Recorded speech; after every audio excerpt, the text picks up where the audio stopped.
Can you just tell us what Coin Network is and the problems it's solving?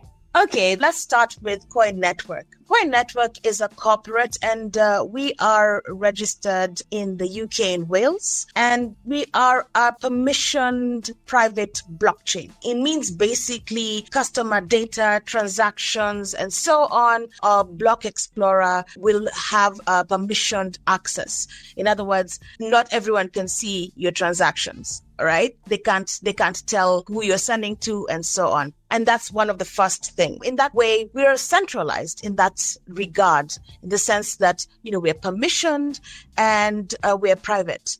The other way that we are more or less centralized is in terms of how we are doing our node validation.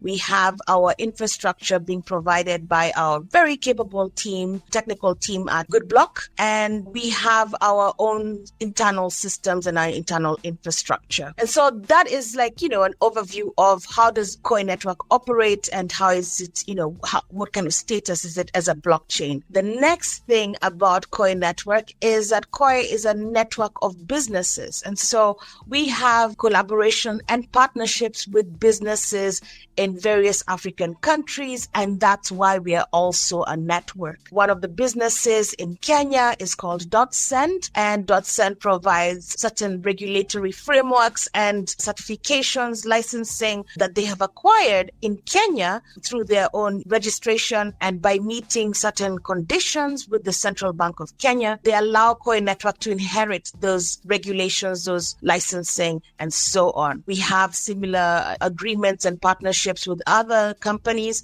across the continent, and that's what makes us a network. The last thing I would say is Coin Network is a network also of community businesses, so businesses that are actually building on top of coins. These are the decentralized applications and businesses that are going to be using the Koi infrastructure to basically conduct their online business, specifically fintech and database management areas. I'm also a startup entrepreneur, and my startup is called GreenTrace, and GreenTrace is going to be one of the decentralized applications that will be operating using the Koi infrastructure and in partnership with DotSend in Kenya. And what GreenTrace focuses on, we have a coral restoration project in Kenya that we are setting up, and then we also do plastic and electronic waste tracking. We found a way to just keep track of this waste, and this is our approach to climate action and environmental impact. So, circling back to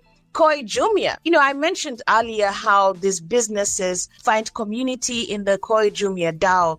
And one of the aspects of a DAO, of course, you have to have governance. We also focus on environmental impact, social impact. There's a governance, there's a financial technology aspect of it where you are encouraging knowledge, you're encouraging a growth for the businesses, and so on. And one of the things that we will talk about today when Warren joins us is the unusual businesses that you will be able to find on Coin Network. It's focused mainly in providing this infrastructure to African businesses, to African community members, and so on.